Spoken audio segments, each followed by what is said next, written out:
And welcome back to Primetime News. And a special welcome once again to our viewers on TVJ International in the Cayman Islands and online at onespotmedia.com. Up first this evening, we begin with a story that exposes a painful truth hidden in too many homes where beauty is measured by shade and blackness is often seen as something to fix. In part one of Melanin Malice, we meet a brave 9-year-old boy who shares a story no child should have to tell. It's one where his mother is bleaching his skin because she says he's too black. Ramada Lyons has the details. Inside a grade 3 classroom, some students were probably being asked about homework. But when the teacher saw this 9-year-old boy's face, the questions prompted were different, more serious. What happened to your face? Are you bleaching?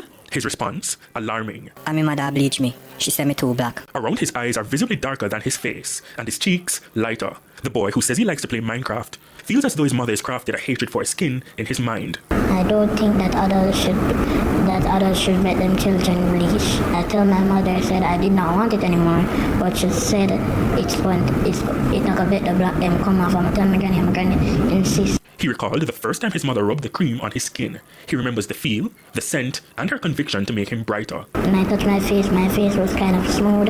She said the reason why she do it because I was getting too black, and she never liked it that I was getting too black, so she put it on me and I started turning white. This violates multiple rights under the United Nations Convention on the Rights of the Child. Article 2, every child has the right to be protected from discrimination of any kind, regardless of race, color, or ethnicity. Article 8, every child has the right to preserve their identity, including cultural identity. Article 19, children have the right to be protected from all forms of physical or mental violence, including abuse and neglect. Article 24, children have the right to the highest attainable standard of health. Now, the boy's teacher said she reached out to his mother regarding the situation several times. However, she has not turned up to the school.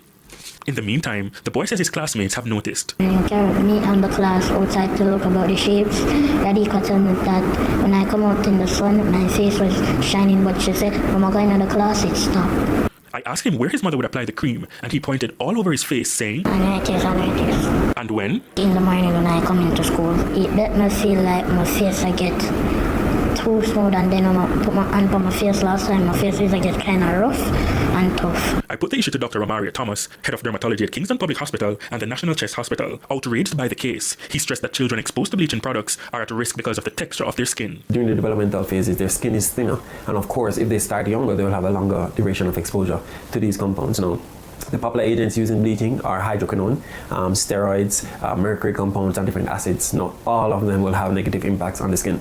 Long-term effects include the darkening of the skin, the opposite of the intended purpose of bleaching. A short-term effect is the thinning of the skin. At this point, it's more than just texture. Appearance is also affected. The skin looks very aged, so by the time they are teenagers, they look like they're in their 40s. And thin skin is not healthy skin because it limits the way the skin can heal. Now, as a cosmetic surgeon, I can tell you forehand, when we're doing a surgery on somebody who was significantly thin with their skin because of the steroids, it limits their ability to heal. Now, God forbid that child has some trauma in his years growing up as a teenager and requires surgery or less, it compromises them in that way. In part 2, we take a deeper dive into the situation. Ramada Lyons, TVJ News. They never told us that black is beautiful.